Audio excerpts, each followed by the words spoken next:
Mga kasayan, meron lang sa atin nag-request. Ito, 15 ano, tutok mo rito. 15, yung LED daw niya. 1, 2, 3, 4, 5, 6, 7, 8, 9, 10, 11, 12, 13, 14, 15. Basahin mo kasayan. Shout out mo na rin. Shout out kay Renato Veralo ng Bulacan. Ang comment niya ay Euro 150 bro. Paano ikabit horn with passing light? Yung ilaw ko LED 15 light. Nag-comment siya sa Euro Racing 110 horn with passing light at 4 wires MDL na walang diode. Ayos, sanay na ang ating taga-edit. Ito siya kasayan ha. Punta lang tayo sa may headlight. Palalait mo to ha. Para di malaglag. Sinampo lang natin yan para yan mismo yung paglalagay niya. Yan, 2 tornilyo lang. Kung ganito rin yung headlight ng kanyang Euro o baka may pang 155 na sa tagiliran yung bukasan. Ito siya ha. Ang hahanapin nyo lang dito sa Euro 150 yung light green. Hanapin nyo lang yung kulay light green. Ito solid green to, negative. Ito siya.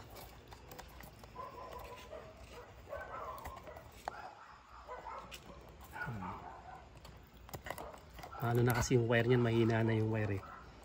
Nalalahit po baka mahugot yung wire sa ilalim mo. Ito yung green lang ha, yung green lang na ano yun natin. Ito. Dito natin ilalagay yung isang ng diode. Kailangan natin ng diode ha. Yan. Dito gagamit tayo ng diode. Kung 4 wires na MDL, hindi na kailangan ng diode. Ito 15 LED. Ayan na. Ito yung marking na gray.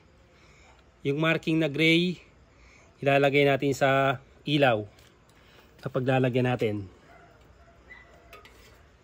Ito siya ha. Halimbawa, ito yung positive ha. Yung positive ng ilaw ha. Ito siya oh.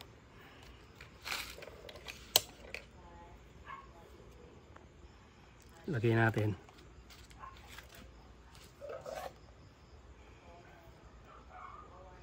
Yan. Ito yung positive ng ng LED. Dito natin siya ilalagay sa positive, sa wire ng positive. Uy. Umuusok. May ground pala 'yon.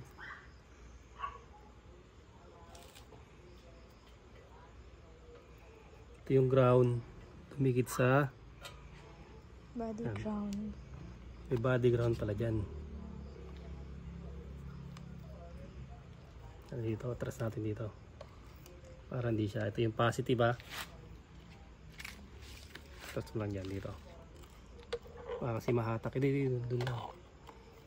Baka mahatak yung pwestuhan eh.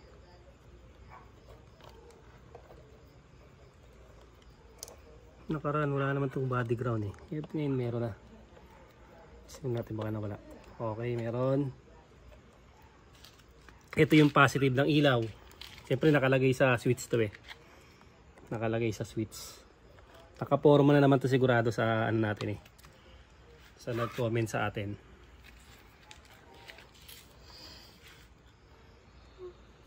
Ito yung positive. Ilalagay natin yung positive dito. So walang yung positive ng ilaw. Ito siya sa may gray. Papunta rito sa may gray. Positive ng ilaw. Ayan siya. Tap lang nyo lang dyan. Halimbawa, nakalagay sa switch yung dulo, Ito nakalagay sa on-off switch eh.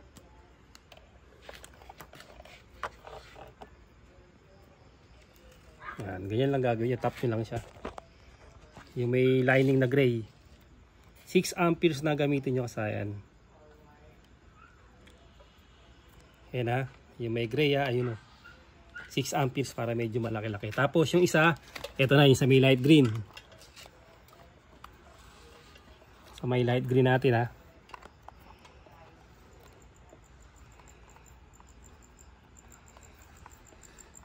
Pag 4 wires MDL, kahit nakabukas ang ilaw o nakapatay, gagana yung ating passing light. siya, horn with passing light. Ito na siya kasaya na. Testing natin. Gabi na kaya hinaan lang natin. Ayan na siya kasayan. Nag-passing na siya.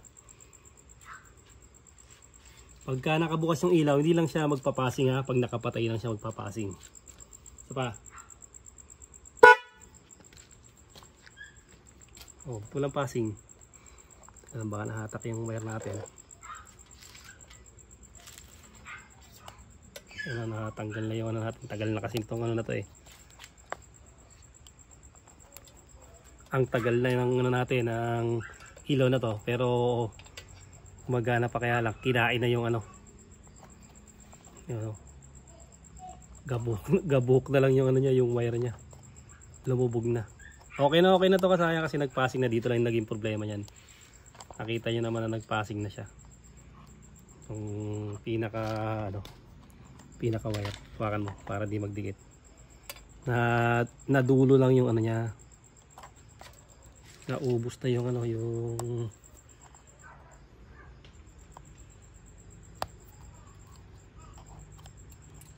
meron pa bang hibla ito? Meron pa?